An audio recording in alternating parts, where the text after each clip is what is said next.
Hello gamers. Today is Wednesday, February the 10th, 2021. Lockdown continues, and today we are looking at the Battle of Quatre, the Waterloo campaign, 1815, Belgium, as played using the Volley and Bayonet Road to Glory rules. Several firsts taking place today. This is the first time I've shot any video of a Volley and Bayonet game.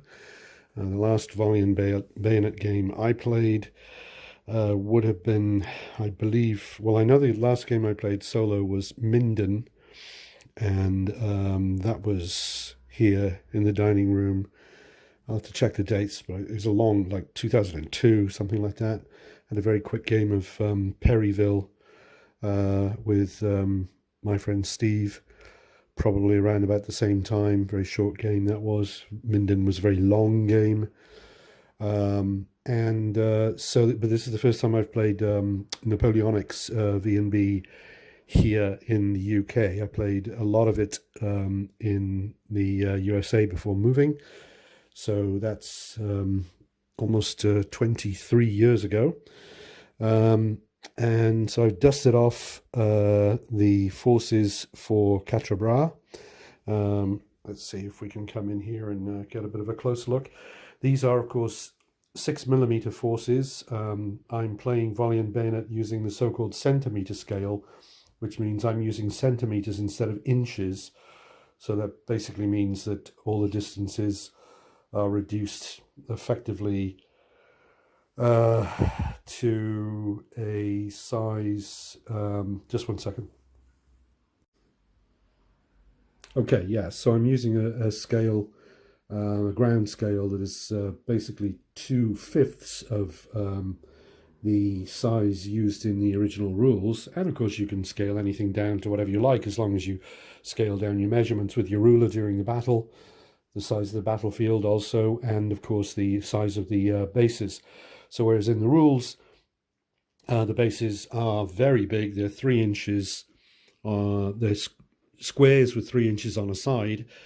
Here I've got brigade bases, which is to say the big ones, which are 3 centimeters on a side. And this has enabled me to do, when I was just starting to get into Volley and Bayonet, way back in 1995, enabled me to quickly get stuck in and play a lot of very big battles on a budget of not only space, but time and also money. So that's very good. Anyway, here we are. We're all set up. This is Quatre. Quatre is in 2 Volley and Bayonet publications. This is the one taken from the latter one, the Road to Glory rulebook itself. There's also a Quatre scenario in Napoleon Returns, which is slightly different. The battlefield is certainly slightly different. Anyway, so this is from Road to Glory, and I've already set everything up. The Anglo-Allied player sets up first.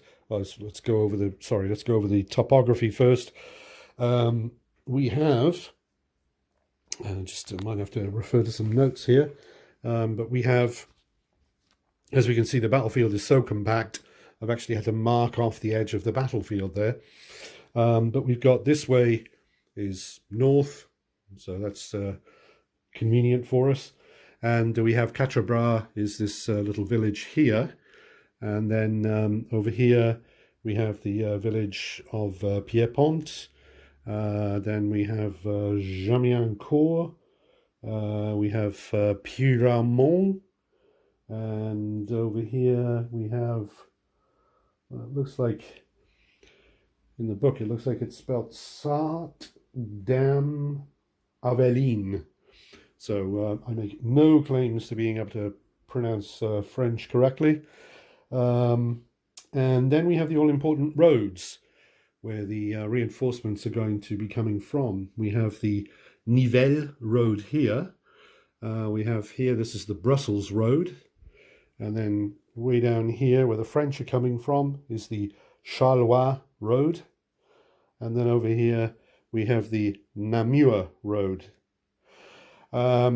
These sections are marshy streams which are very unpleasant to cross, but can be crossed by cavalry and infantry, but not by artillery without a bridge.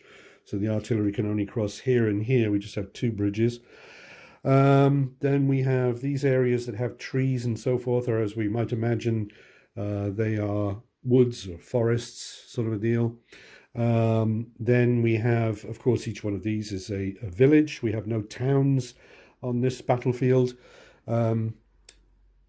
This terrain piece down here, which has no trees on it, is a hill. These, it's slightly confusing, but these are, as I say, they're woods or forests. They're not wooded hills. Okay, so there we go.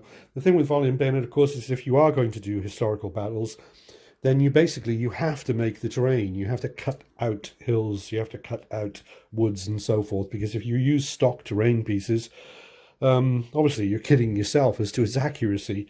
So that's one of the reasons that probably that I haven't played more Volley and Bayonet, although of course if you play fictitious battles, then you don't have to worry about getting the terrain exactly right.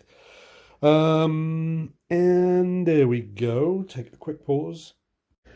And as for the scene that we see before us at the moment, the battle starts at 2 p.m. and ends at the end of the 9 p.m. turn. So each turn is an hour. There will therefore be 8 turns. And what we have here is we have the Netherlands forces. We've got the Prince of Orange here, and we've got Père there, and they've got Netherlands forces with them, and they've decided to put them here.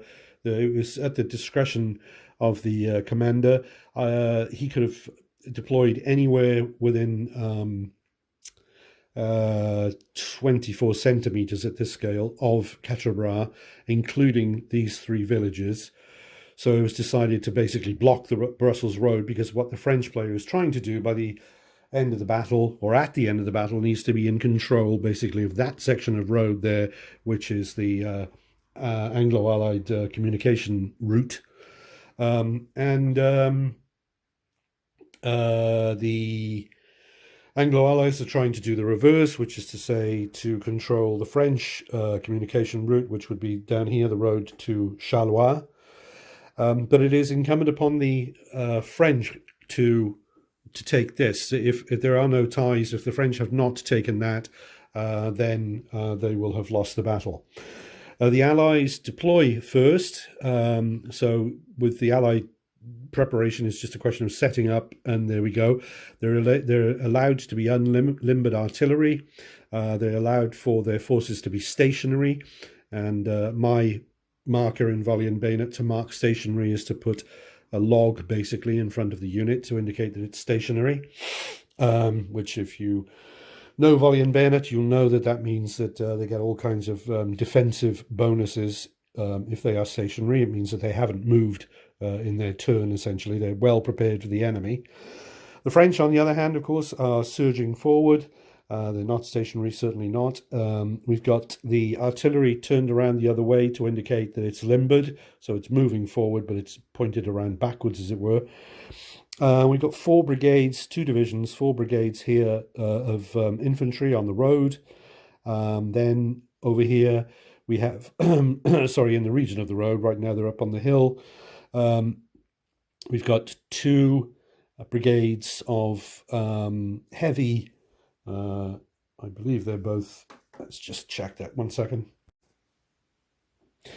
My mistake, they're 2 brigades of light cavalry. And the whole army is led by Marshal Ney, who's here. And then we have the corps commander, who is Riel here. And obviously the army commander over here, Wellington, is hopefully will be arriving later. We have the Prince of Orange here, and then we have Père Poncher is in charge of these men. And then we also have separated off, detached from two of these brigades, has been a unit of skirmishers. One is stationed in Pierrepont, and the other one is stationed in Jamincourt. Okay. And then it will be the French who will move first in the 2 p.m. turn, and they've already got reinforcements who are going to be showing up down here on the Charleroi Road, right behind them. So we'll have to try and get everybody in play there, and they're going to be basically surging forward, trying to sweep away the Netherlands troops, which are sort of average, although some of them are poorly trained, so they're average to less than average in quality, as it were. So the French are going to surge forward and see if they can deal with them, because better quality Allied troops are going to be appearing very soon on the scene. And that's the situation at present.